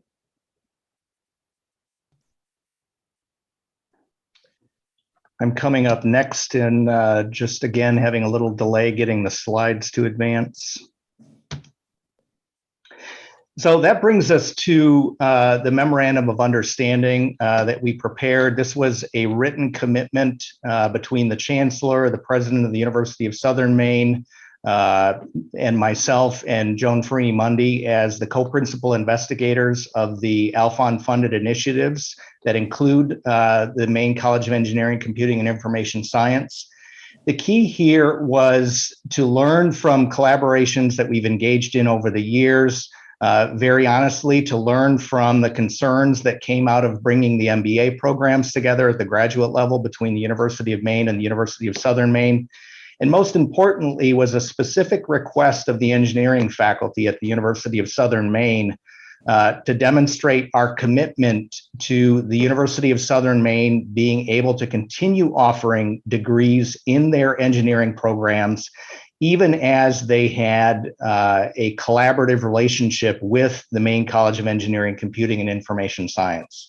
So the MOU that you had that we discussed as an information item at the March board meeting, and that is again included in the materials here, was the result of that effort. And again, a written commitment that the University of Southern Maine's engineering programs would continue to be administratively governed at the University of Southern Maine. The faculty in those programs would continue to be University of Southern Maine faculty, and the University of Southern Maine would be continue to able to offer degrees in those programs to students who met those program requirements. All the while, there was an intentional collaborative relationship and partnership of those programs in the Maine College of Engineering, Computing, and Information Science. And again, a number of these materials, including the input that we sought from the faculty senates, from AFM, from the steering committee, all informed the work and the presentation that we have for you here today. Final issues, we want to be very clear. A lot of the input that we received from faculty was faculty needs to continue to have responsibility in their shared governance role of developing curriculum, of developing academic policy, and being carefully and critically involved as the entity is actually launched. So there will be curriculum development work on all programs going forward through the faculty, through the university senates, collaboration between the universities and their senates, capital planning review, all of that, continued focus on DEI, all continues to have important and constructive and critical review and input by faculty as we go forward. And that does bring us to the specific points of the resolution that will be before you. And again, as we summarized at the beginning, the resolution calls for renaming the University of Maine's College of Engineering to be the Maine College of Engineering, Computing, and Information Science. That the conceptual framework of the relationship between the engineering programs at the University of Southern Maine with the Maine College of Engineering, Computing, and Information Science be approved. That the board confirms shared governance faculty responsibility for curriculum, policy, academic policy, and DEI matters. And there's a point here that is not on this slide that I want to be clear is in the written resolution before you.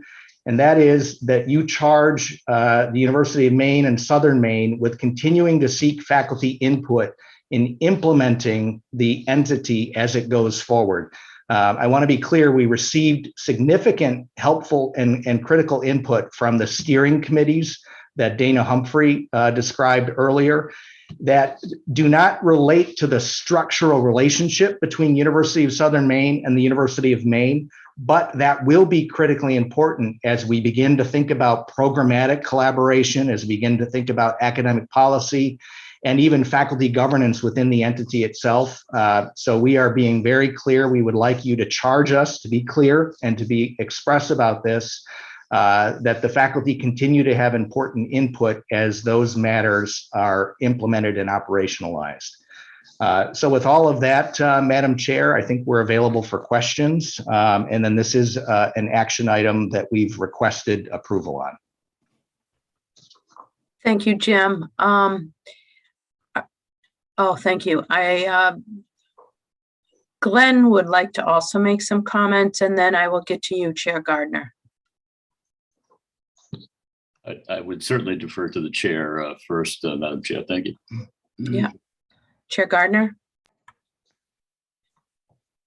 Thank you. Just I guess a process question or a question for clarity. We speak of the mixes as also including computing and information programs. And my question, I guess, is as we look at this MOU and we approve this MOU, aren't we also at the same time saying that all the computing and information programs across the system will fall under this same MOU? Or where are we? It's a little confusing in terms of the name and what you're trying to do, but we speak to the engineering first, but then we talk about computing sciences later. But I'm trying to understand, are we also agreeing at the same time on the computing sciences roll-ups in terms of collaboration and working together, or where does that sit? Chair Gardner, you want to go ahead, Joan? Chair, I'll just start. It's a great question, and actually, what we are focused here on is specifically the MOU and the arrangement with the University of Southern Maine. The computer science, information science domain is a little bit more complicated in that the University of Maine has a School of Computing and Information Science currently located within the College of Liberal Arts and Sciences. So we have internal discussion underway about what we would do organizationally here at UMaine. And then across the system, we have computer science, information science, data analytics. We have faculty and programs in a variety of places, in a variety of forms. And so it's not exactly clear yet. That will be work to come, how we'll connect everything together in an appropriate way. And as you know, computer science has a natural connection to engineering, but it connects naturally to many other areas as well. And so we're working out how that will get discussed and framed and governed over time. But you're correct. This one is specifically focused on USM. And at a later time, we'll bring you the proposals after they're worked out for arrangements and partnerships on computing and information science. Okay, that helps. Thank you very much, President. But it still leaves me with a question around, once we approve the concept here and the name, and the MOU is engineering specific, but we're also approving the intent to do the similar things with computing and science, computing and information sciences too. Is that correct? I think that's correct. If similar is taken broadly, yeah. Right? Because within UMaine, it would be a different kind of an MOU if we make some arrangement, and we're working on that here. And then if there are individual faculty programs and not full departments necessarily across the system, it will need to take a shape that fits the context. But absolutely, the spirit of it is indeed that computing and information science will become a part of this college. Okay, thank you. Jim, did you want to add more to this point?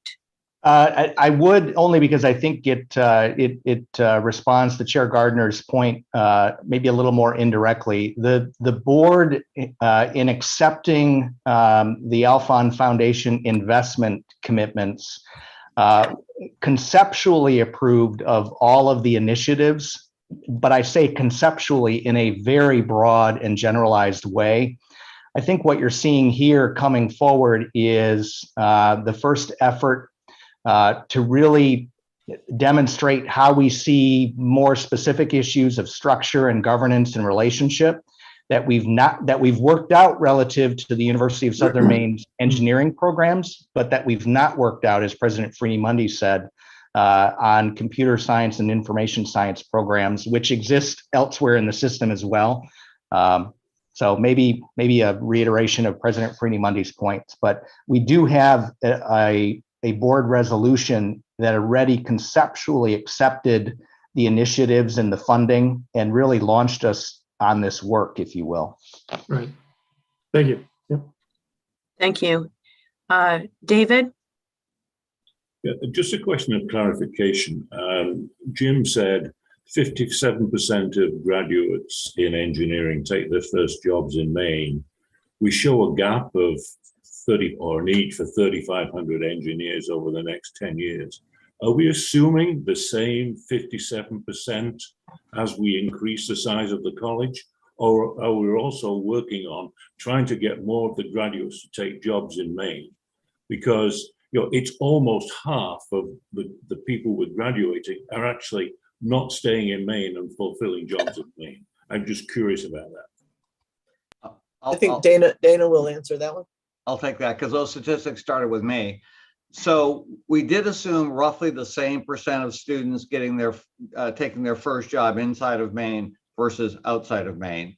We also need to appreciate that roughly 40% of the incoming students who study engineering at the University of Maine come from out of state. And of course, their intention is always to go back home. Certainly, we do a very good job presenting opportunities in Maine for our engineering graduates. And I will say that there are companies outside of Maine that compete fiercely to hire our engineering graduates. If I could add to what Dean Humphrey just said, as someone who competed on a regular basis to try to hire engineers from the University of Maine system, which have a very high mark and a lot of competition, Maine companies often don't pay anywhere near what some of their opportunities would be in other parts of the country. So that is part of the ongoing challenge. But University of Maine engineers are highly sought after all around the world.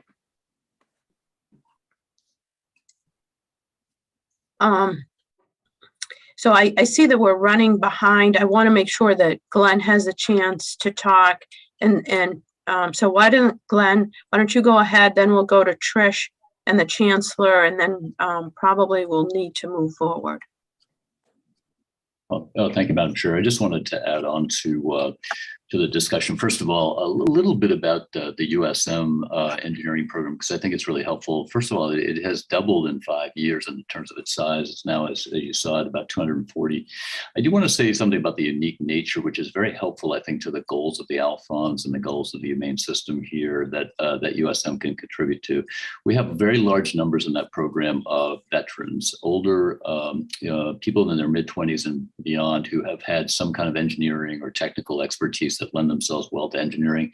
Be a place where I think USM can contribute to the goals. Second place is new Americans who are coming from Syria, Iraq, Angola, who have engineering degrees from foreign countries but need to readapt to this particular environment. And so there is a kind of a unique role, I would say a little bit different from UMaine, who has more traditional students in those programs. And I think there's a place for us. And that's why I think this autonomy, this collaboration, participation is important in the autonomy.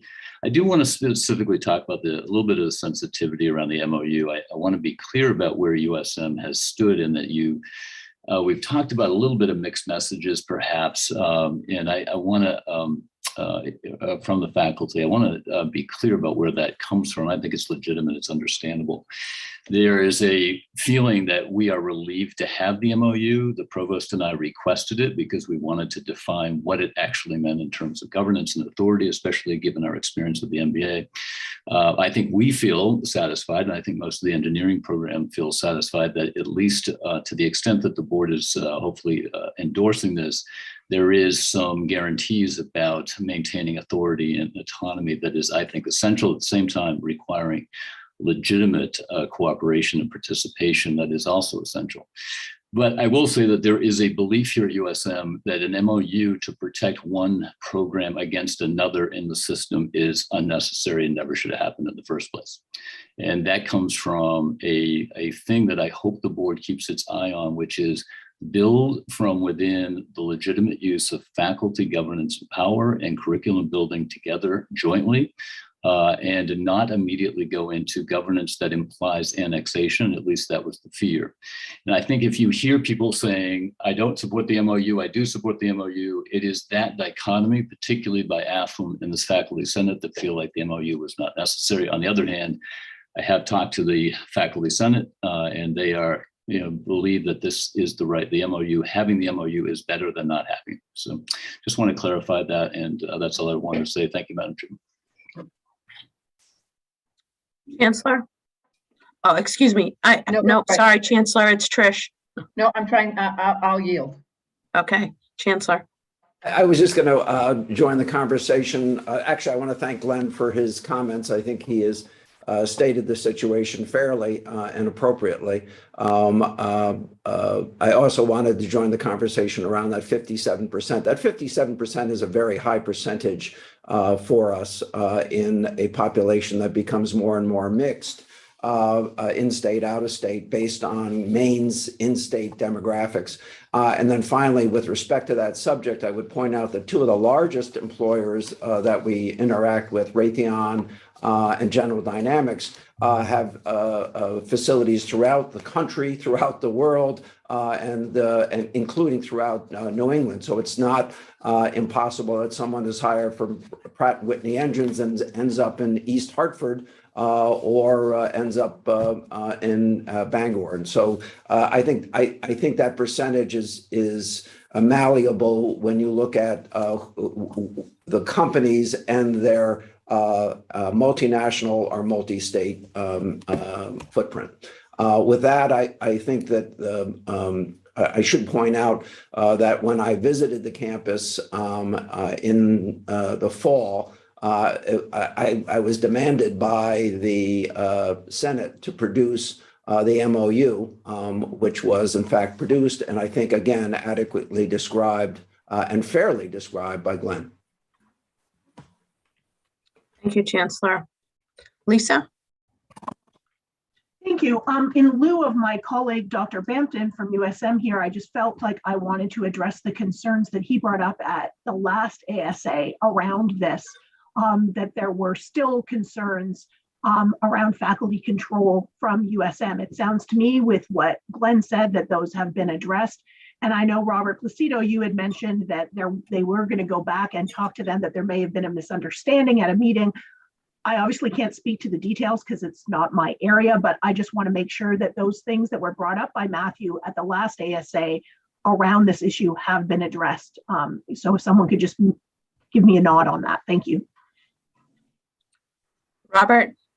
I believe that was the purpose of the MOU, and Joan and both Jim have gone back to the committees to talk about those misunderstandings, and I think we're in a good place now.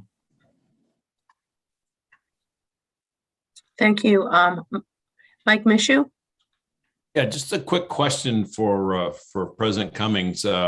You talked about veterans in the USM.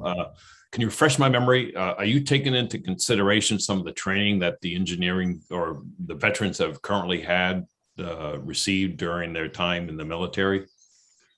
Yes, thank you, Mr. Trustee. Absolutely. We have what's called a prior learning assessment that that assess each of the individual students who come in who want to be assessed, who say that they have some kind of technical expertise that would lend themselves to engineering. Sometimes we can exempt up to a semester or even a year based on how thorough their military training actually was. So, so it definitely has been a place. As you know, we have the highest percentage in the state of veterans on our campus, and many of them are attracted to engineering related programs. Great, thank you. Chancellor, may I assume that you want to put your hand down, or do you have, okay. All right. I see no other hands up. So I I will read the text of the proposed resolution, and bear with me, it's long, as you know. So, that the Academic and Student Affairs Committee of the Board of Trustees approves the following resolution to be forwarded to the full Board of Trustees for approval at the May 22nd, 23rd, 2022 board meeting. That the Board of Trustees, 1, approves the renaming of the University of Maine College of Engineering to be the Maine College of Engineering, Computing, and Information Science to be effective July 1, 2022. The Board of Trustees approves under Policy 309 the conceptual framework for collaboration and participation by USM engineering programs in Mises as described in the January 2022 Mises MOU. That the Board of Trustees encourages and confirms the faculty's shared governance responsibility for curriculum and academic policy development program and university collaboration in a focus and strong emphasis on DEI within Mises and UMS transforms, and directs UMS, UMaine, and USM administration during the Mises implementation to carefully consider and incorporate appropriate aspects of Mises Steering Committee faculty input from its, quote, strengths and weaknesses, end quote, analysis of the Mises MOU that do not materially conflict with the MOU's framework for USM engineering participation. May I have a motion? So moved. Moved by Emily Kane and second by Mike Mishu.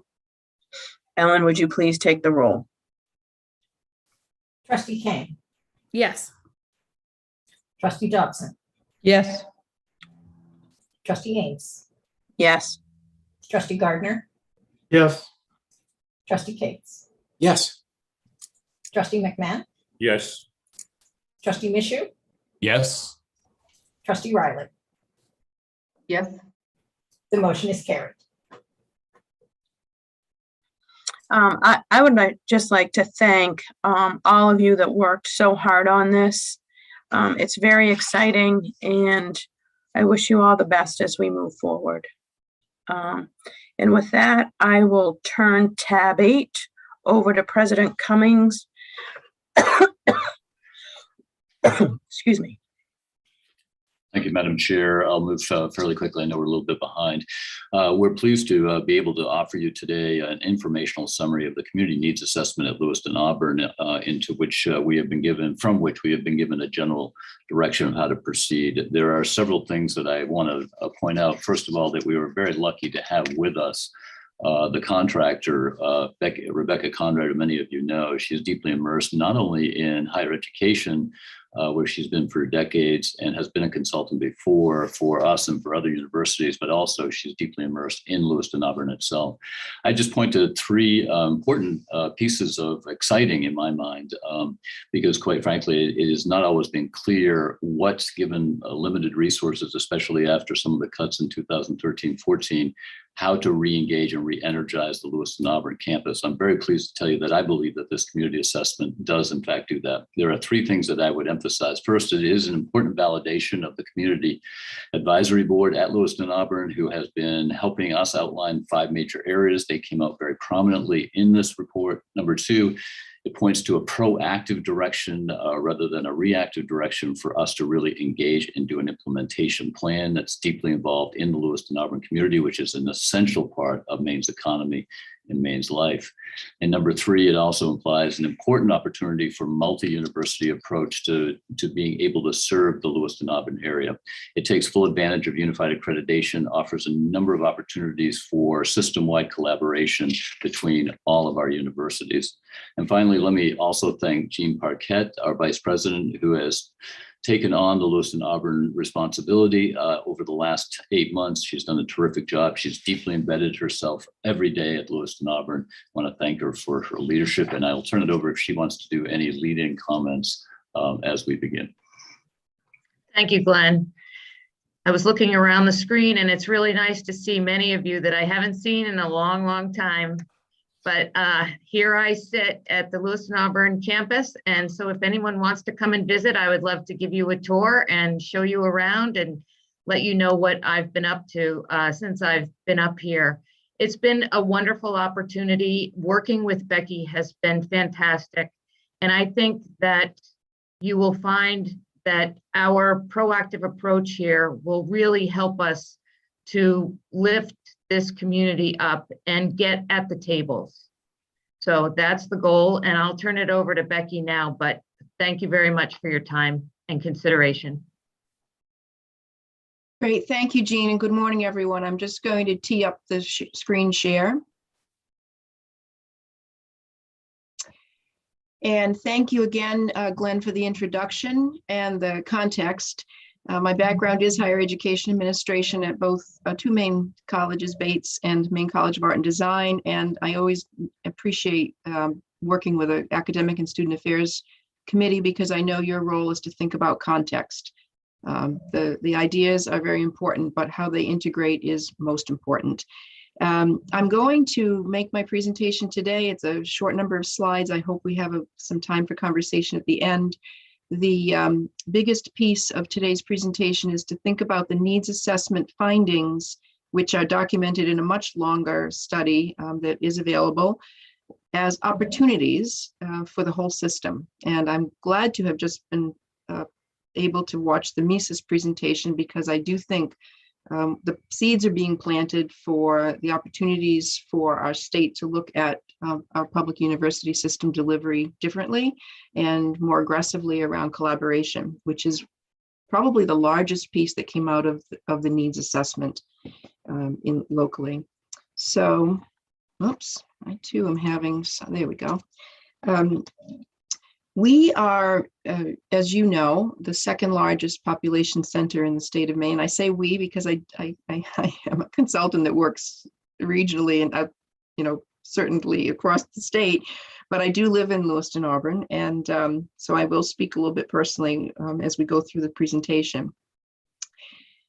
With the common strategic goal of enrollment being on both sides of the ledger, Lewiston-Auburn's population should be attaining a higher level of bachelor's degree plus, and the system wants as many of its Maine residents to have bachelor's degrees plus as possible. The common equation is that we need to figure out the driver to get more Lewiston-Auburn residents into our system.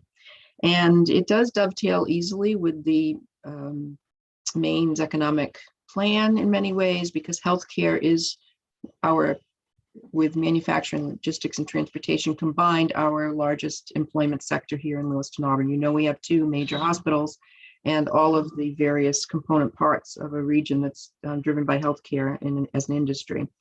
We also have some of the barriers that are addressed in the Maine's economic planning documents around childcare, transportation, housing. I won't list them all, you know them, but combined, Lewiston-Auburn has the population, including a very large and continuing to grow immigrant population as the second largest population center in the state, as I noted. And we have, in the most recent census, just been identified as the youngest and most diverse population. So the notion that Lewiston-Auburn is a place where we should attend our energy for higher education couldn't be more clear at this point in time. We are like pretty much most any other community. We have a lot of folks that do go off to college, and I'd like to just maybe say a third and a third and a third. People, attending all of the system campuses, as well as going back to get their degree at Harvard Business School. We have a third of our population roughly that stops at the community college level, stops at the associate's degree. We'll talk about that a little bit more in a minute. And we have a third that aren't attending. And I do think within those second 2/3 are the areas where the market share is really prime for attention around new ways to reach that population and provide assets that are existing in the system to this community. It will take a plan and a bold vision, and it will take this community to step up. Those of you who do know me won't be surprised, and those of you who don't know me will begin to realize I'm not shy about saying that Lewiston-Auburn has a role to play in this. We have an issue of perception we have to continue to work on. We want people to want to be here to teach. And we also have low aspirations and high poverty rates. And all of those combined require a lot of work by the community to be a hub for public higher education. And we're ready to do it. And I do believe the mission of public higher education has a role to play in that as well. My report, as you have in your notes, has 3 findings with some recommendations within each one. Finding 1 is that there's been insufficient local investment, increasingly insufficient local investment.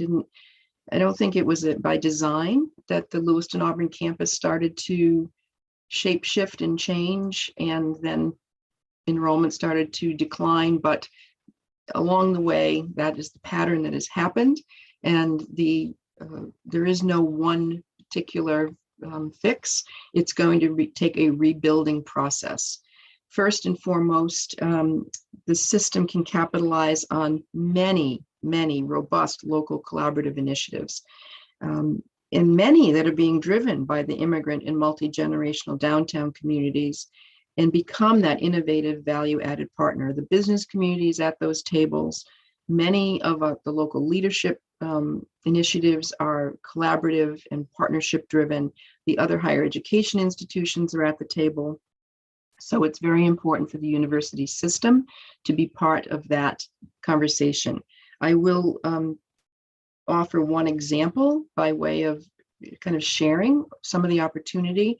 We have currently been awarded this, we are the smallest community in the nation to receive a HUD Choice Investment Grant of $30 million for our downtown called our Tree Street neighborhoods. We are developing multiple plans to leverage those resources into other things, one being a cooperative grocery, immigrant-owned, worker-owned cooperative grocery, food processing, test kitchen, cafe in the downtown area. MIT is at that table. Actually, a UMaine professor is at that table, but was invited in through a partner he knew out of Boston from another project down there.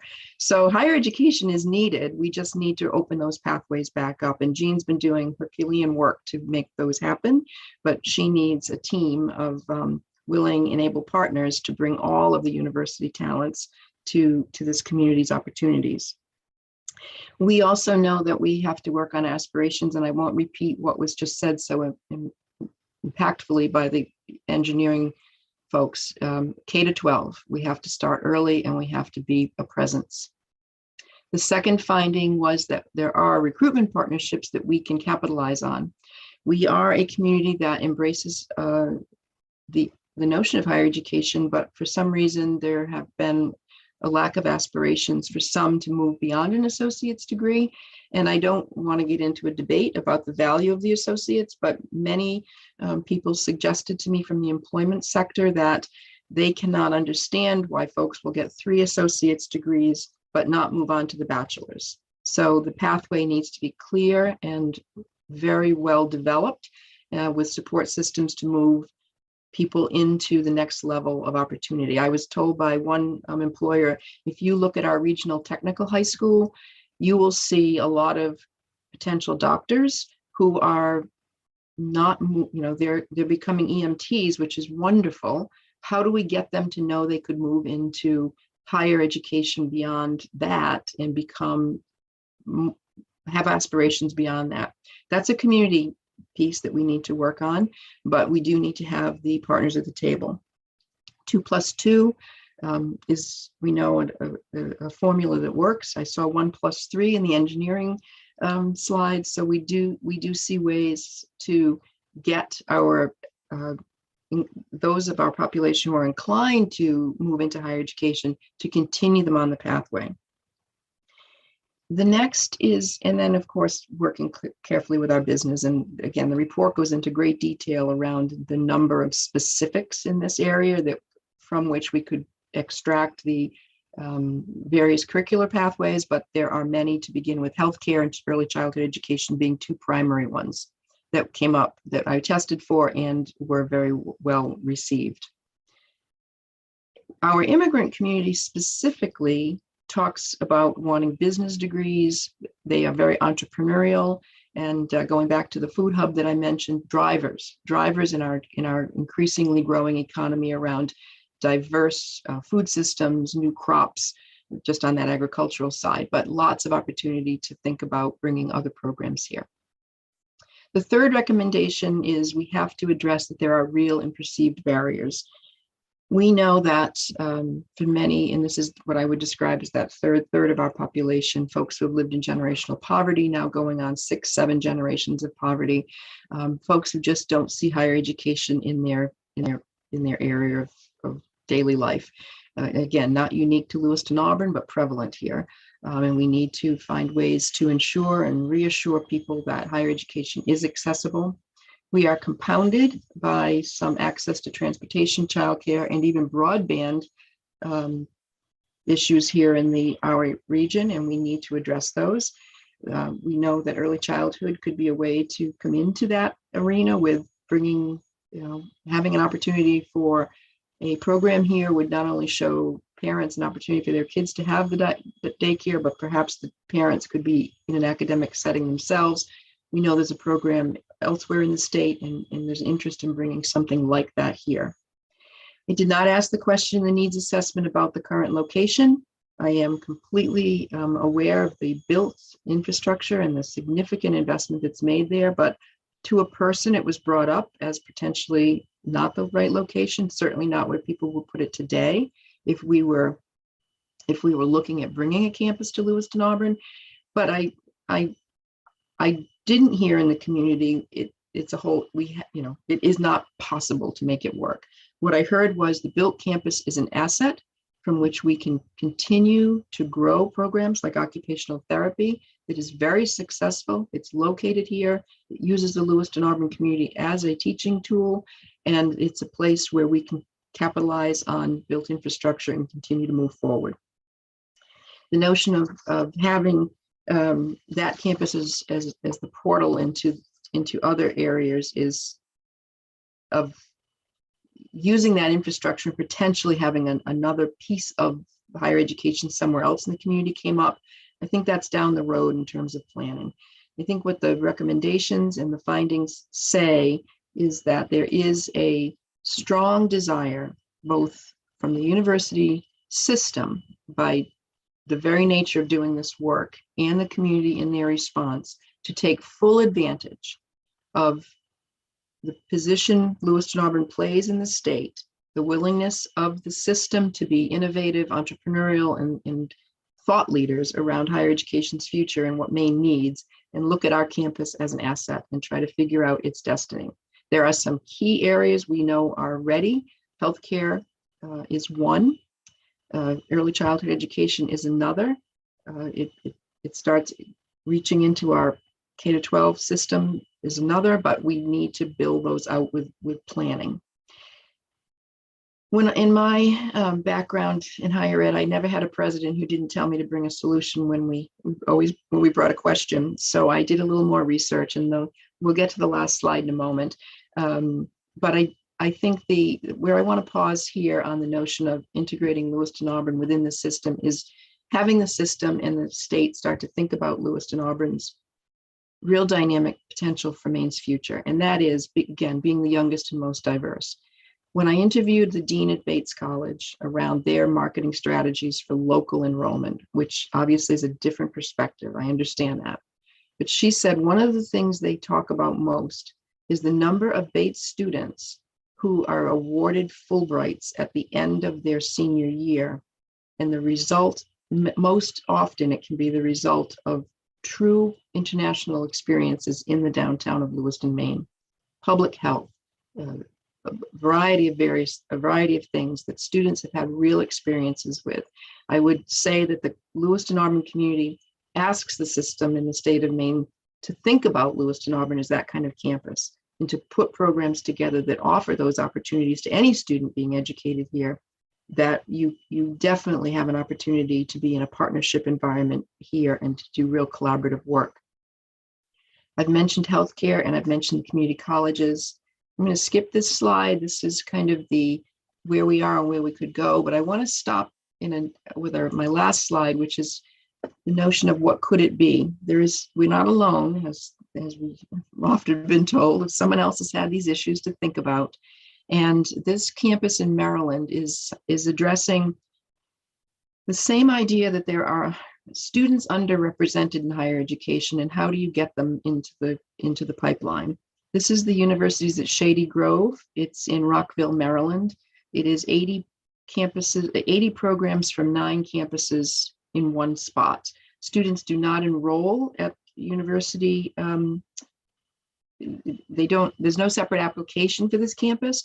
They are enrolling in a program, and they're assigned to a home campus, but they take their classes at this campus, and they get their degree from the campus where it resides. So it's a new model. It's being used. It started in 2000.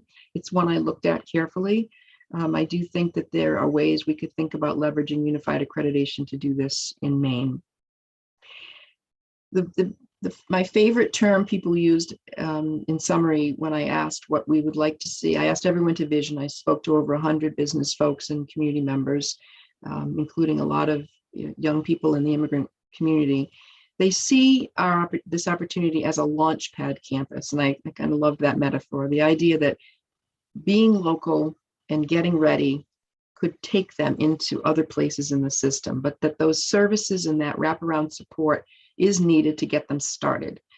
And the healthcare hub, I think, is an idea that I was asked to test, and I do think it's an important one because there are a lot of opportunities for growth in that kind of engineering. Could be another one.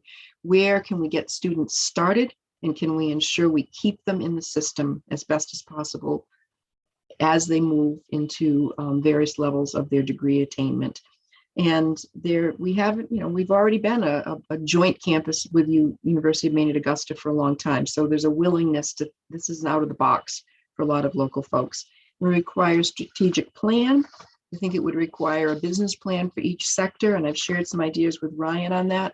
And ultimately it will require boots on the ground, because this community really is a place where you have to be here to understand kind of what happens here. But once you are here, you can get a lot of energy and a lot of capacity to go forward. I'll stop there and go back to the full screen so we can discuss this. Thank you. I think we're open to questions, Madam Chair. Are we? Yeah, there we go. Any questions, comments?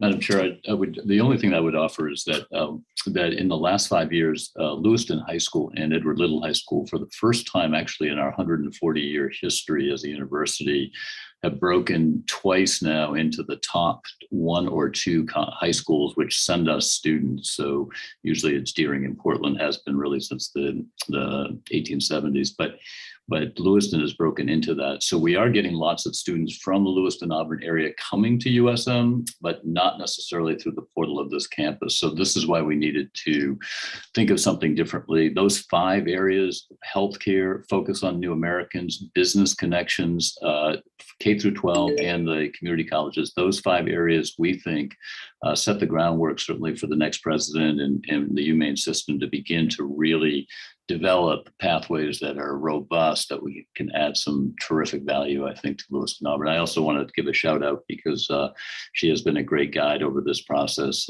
to Senator Rotundo, former Senator Rotundo, for her help in guiding some of this discussion. So thank you to her as well. Thank you, President Cummings. Other comments? Madam Chair, I have a question, if I may. Yes, Jim. I really like this thought, the thinking that went into this. There was one element that I was looking for that I didn't see specifically, and that is it's very consistent with the notion of a launch pad or portal, and that is non-degree credentials as a way of kind of marching forward for students. And I know this, the system is obviously working on that much more broadly, but it would seem to me that I would just sort of call that out as another way of enticing students and growing market share in the local community, to show them that as another pathway for them. So I would just make that observation. Thank you. Yes, that is in the larger report, but thank you for pointing out it could be added to this presentation. Thank you, Jim.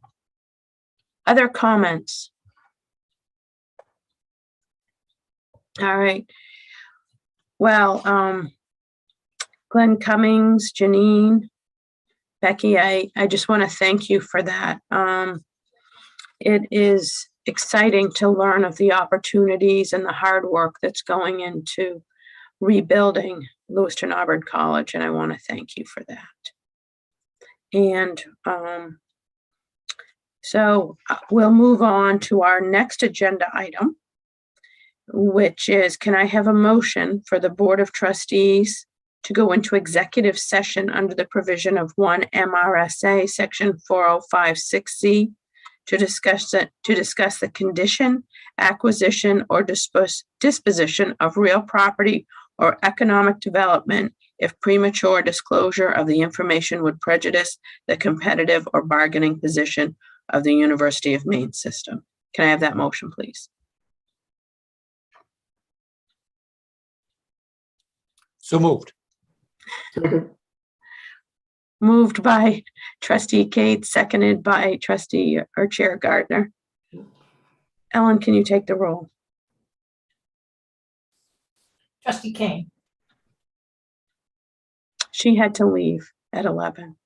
Trustee Dobson, Yes. Trustee Ames, Yes. Trustee Gardner, Yes. Trustee Cates, Yes. Trustee McMahon, Yes. Trustee Mishu, Yes. Trustee Riley. Yes. The motion is carried.